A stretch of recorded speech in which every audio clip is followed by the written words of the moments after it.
I'm Zim, and you're listening to the Helpful Photographer Podcast in collaboration with New York City Photo Safari. To register for a safari, please visit newyorkcityphotosafari.com. As I explained in episode 59 to 61, metering is a system inside your camera that measures the light reflecting into it. Most cameras have several different options which determine how much of the frame it will measure. So the question is, which option should you use? Today, I'm specifically going to talk about spot metering. There seems to be a persistent feeling in the blogosphere that spot metering is the superior option if you want to become a better photographer. So is this true? In my opinion, no. Let me say it again, no. Let me explain. Spot metering works exactly the same way that wide area metering does, just on a smaller area of the frame. So depending on your camera and also the capabilities of your camera, it may not only be the right answer, but the perfect answer. But it may also be the absolute wrong answer. Yes, you heard that right. I said it can be the right answer, and I said it can be the wrong answer. The reason is because it completely depends on what you're shooting. So when is a good time to use spot metering? One of the perfect times to use spot metering is when your subject is small in your frame and is very different in density from the rest of the frame. To be clear, by small, I mean a small portion of the frame. This is why bird photographers prefer to use spot metering. Very often, that small bird is up against a background that will overwhelm the exposure, like the sky. In this instance, the bird will render very, very dark against that very bright sky.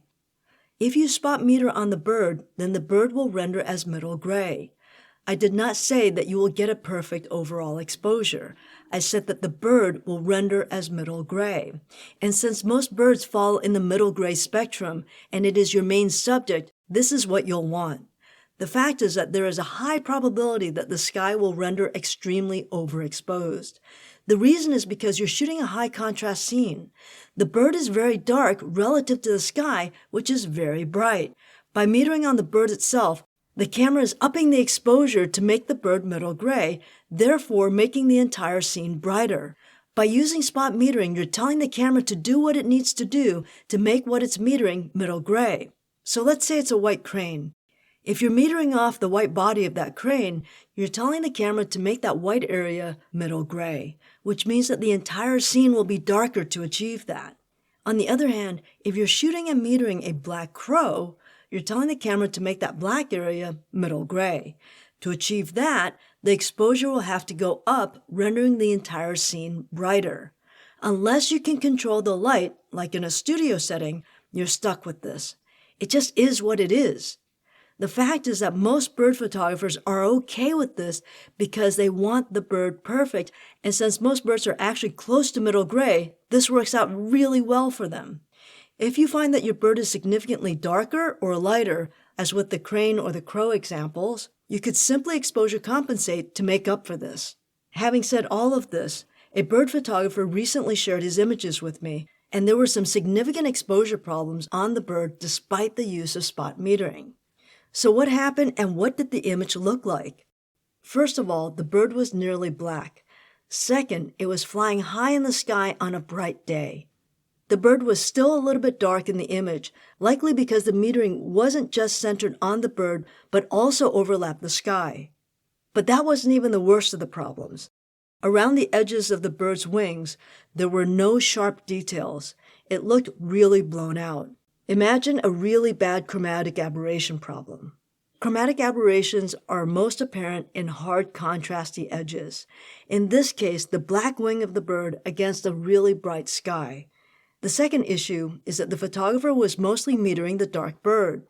As the camera attempts to expose the dark bird as middle gray, the rest of the image is getting blown out. Remember, it's a sky in the middle of the day. And because the wings of the bird are catching more light, those areas become overexposed as well, and therefore compounding the problem. What's the solution? I'm sorry to say, but the solution is to wait for better lighting. Better lighting can be had at different times of the day, or simply waiting for the bird to swoop into a different area of the world with better light or an area where the background is not so bright relative to the bird. The bottom line is photographing moving objects, especially small objects, isn't easy, and spot metering won't resolve all of your problems, but it can definitely help. Another group of photographers who might be able to capitalize on spot metering are portrait photographers, because their subject is rather consistent. And here in the Western world, the skin tone of most people fall in the middle gray range, usually plus or minus a stop. But what about with darker skin tones? Simply exposure compensate a little bit darker to account for this. And for those who are more pale than middle gray, you can just compensate to the other side, a little bit brighter. To be clear, I'm talking about exposure problems, not lighting problems. For a beautiful shot, you will still need to light your subject properly. Metering is just there to make sure that the subject is properly exposed, not properly lit. Before I move on, I also want to talk about spot metering that tracks a focus point. In very few cameras, and trust me, it's very few cameras, you can set your camera so that your spot metering tracks where you put your focus point. The problem with this, especially for those who are shooting portraits, is that very often people are being told to make sure that the eyes are in focus. If you put that focus point on the model's eyes, and the model has dark eyes, it's going to skew your exposure if you have tracked your spot metering to that focus point.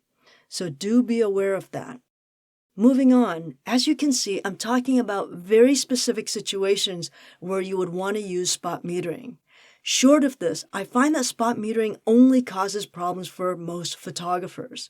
If you're shooting a landscape or just general travel photography, anything from architecture to street photography, use wide area metering, the widest you can possibly get out of your camera, and then exposure compensate to fine-tune the exposure. You'll find that most of the time you won't need to do much at all, and your exposures will be nearly perfect. I know there are those who would dispute this with me until both of us are blue. I actually had this conversation with one of our other photographers just last night, and he was on the other end of this. But the fact is that most people don't have enough experience or knowledge to capitalize on spot metering. Again, you can use it very effectively, but until you get a lot of images under your belt and understanding the function of your camera is second nature, spot metering will be a tough hill to climb. I hope that was helpful. Until next time, keep on shooting.